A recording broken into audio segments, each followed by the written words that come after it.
Today after prayer, there was a hadith that I made mention of, and a fellow asked me to share it online. And I thank him for bringing it not only to you, but having me reflect deeper on what we just talked about. The hadith, and we heard this hadith many times, where the Prophet, peace be upon him, said, وَاتَّقِي دَعْوَةَ الْمَظْلُومِ. Be conscious, be fearful, be aware of the invocation and the calling of the one that is oppressed. I want you to think back at a time in which, you were just having a tough time, maybe in mathematics, maybe in science. You were really trying your best to get a given job. Sometimes you may even have a job, but you just don't have the right manager and you get fired. And someone tells you, well, you know what, you are stupid, that's why you got fired. Or you are not very intelligent and you should just give up studying math or whatever it may be. How do you feel? You are trying hard, you are trying to make progress, and rather than lifting you up, they do the exact opposite and they bring you down. It does not feel good.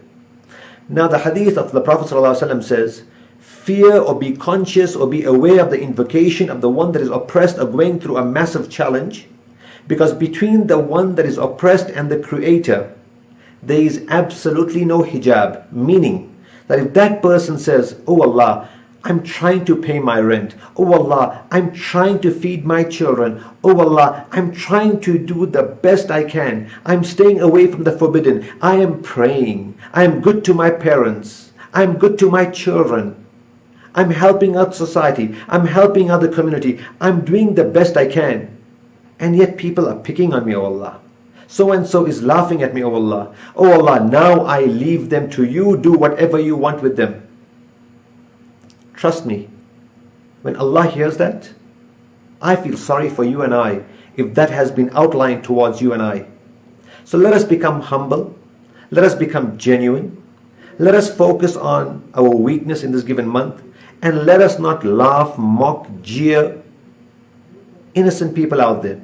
Right now, whether it's the Far East, whether it's the Middle East, whether it's parts of Africa, people are going through a lot of hardship and difficulty and challenge for whatever reason. And what I don't like is when people say things like, well, why don't they just change the government? Why don't they just walk away from there? Why don't this? Why don't that? Can you just walk away from your family? Can you just walk away from your home? Can you just walk away from your community? Can you just walk away from your society? Can you just walk away from that math class when things go wrong? You and I know it's not so easy to walk away. Rather, we should pray and say, oh Allah, make it easy for them. Oh Allah, make it easy for anyone that is going through a challenge, whether it's abroad or in England, America, etc. This is the dua we should be making, rather than saying negative things and picking on them. Because understand one thing, when you pick on others, you are indirectly picking on yourself. And that is something you don't want to do. May Allah help us and guide us at all times. Wa akhir da'wana alhamdulillahi rabbil alameen.